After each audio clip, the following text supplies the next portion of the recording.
अगर आप लद्दाख जाने की सोच रहे हो ना, दो दोस्त मिलके, तो ये वीडियो जरूर देख लेना। दो दोस्त निकले थे लद्दाख की ट्रिप पे, और फिर उनके साथ जो होता है ना, वो देखने के बाद शायद आप कभी भी लद्दाख नहीं जाओगे।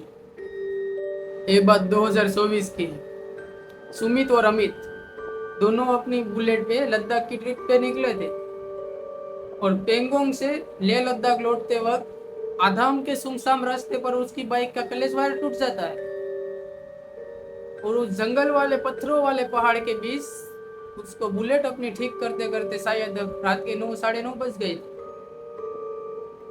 सुमित भाई बताते हैं कि वहां का तापमान -7 डिग्री के आसपास गिर चुका था, और तभी वहां पे इतनी खामोशी छा रखी थी ना कि हमें हमारी खुद की धड़कन भी सुनाई देने लगती है। ये दोनों ने 15 किलोमीटर के आसपास बाइक चला ली थी, लेकिन ये ज्यादा तेज बाइक भी नहीं चला पा रहे थे, क्योंकि एक पर से तो घुमावदार रास्ते थे और एक तरफ खाई थी। तो ये लोग 14 या 15 के बीच बाइक चला रहे थे, और तभी उन दोनों के बाइक के इंजन एक साथ बंद हो जाते हैं दोस्तों। तो ये दोनों सोचने लगते हैं कि भाई एक साथ हमारे दोनों के बाइक के इंजन कैसे बंद हो सकते हैं। अगर होना चाहिए तो एक का होना चाहिए ना, एक साथ दोनों के बाइक के इंजन तो नहीं बंद हो सकते। तो ये कैसे हो सकता है। और उन दोनों ने बहुत ट्राई की स्टार्ट करने, लेकिन बाइक स्टार्ट नहीं हो रही थी दोनों की। और ये दोनों बाइक से उतर के बाइक से एक ही कर रहे थे कि तभी अमित को महसूस होता है कि उसके पीछे कोई खड़ा है, और उसकी सांस लेने की आवाज भी उन दोनों को सुनाई दे रही थी। और उनकी वजह से ये दोनों एक साथ पीछे मुड़ के देखते हैं, और ये देखते हैं कि कोई बुजुर्ग आदमी रोड के उस किनारे पर खड़ा है, और उसने लद्दाख वाला कोट पहन रखा था, वो भी नीचे से फटा हुआ और पूरा खून से लथपथ। और तब आप सोच सकते हो कि ये दोनों किस हद तक डर गए होंगे। और तभी उन दोनों को सड़े हुए मांस की स्मेल आने लगती है चारों तरफ से। और फिर अमित ने हिम्मत जुटा के उस बुजुर्ग से पूछा कि झूले वाला रास्ता आगे ठीक है ना। लेकिन उस बुजुर्ग ने कोई रिस्पॉन्स नहीं किया। तभी यह बुजुर्ग धीरे धीरे उनकी तरफ बढ़ने लगा, और ये देख के सुमित डर गया।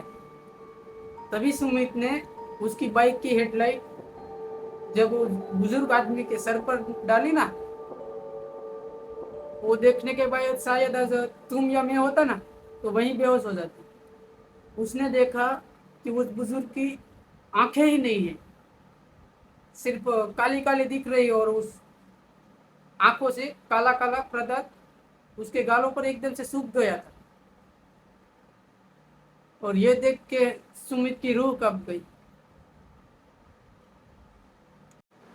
और उस बुजुर्ग अंकल ने अमित के एकदम पास, सर के पास सर डाल के धीरे से बोला कान में, आगे मत जाओ, आगे मेरा जिस्म बिखरा पड़ा है, तुम आगे मत जाओ। फिर ये बुजुर्ग कहता है कि एक रात तुम इधर रुक जाओ, फिर आगे चले जाना, लेकिन एक रात तुम इधर रुक जाओ, अभी आगे मत जाना, चाहे कुछ भी हो जाए।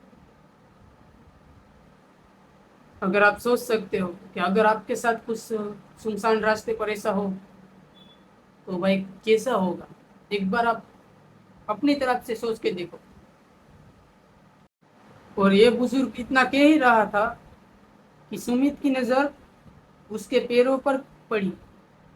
वो देखता है कि उस बुजुर्ग हवा में तैर रहा है, उसका शरीर रोड से 2 इंच ऊपर उड़ रहा था। और तभी अपने आप दोनों की बुलेट स्टार्ट हो जाती, और ये दोनों बहुत तेजी से वहां से निकल जाते।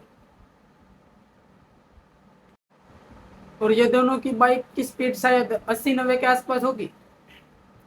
और तभी अमित देखता है अपने काश में कि वो बुजुर्ग आदमी जानवर की तरह उनके पीछे दौड़ता हुआ आ रहा है।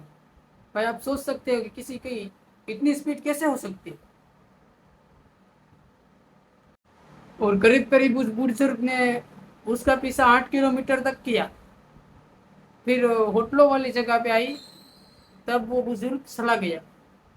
फिर ये दोनों रात में तो अपना टेंट लगा के सो जाते हैं, लेकिन सुबह जब ये लोकल आदमी से पूछते हैं ना कि हमारे साथ ऐसा हुआ, तब वो बताते हैं। ये सुन के इन दोनों की भाई लद्दाख आने का मन ही नहीं करेगा। और ये कहानी अभी खत्म नहीं हुई, आगे और अभी बाकी। अभी मैं उसका दूसरा पार्ट भी डाल दूंगा।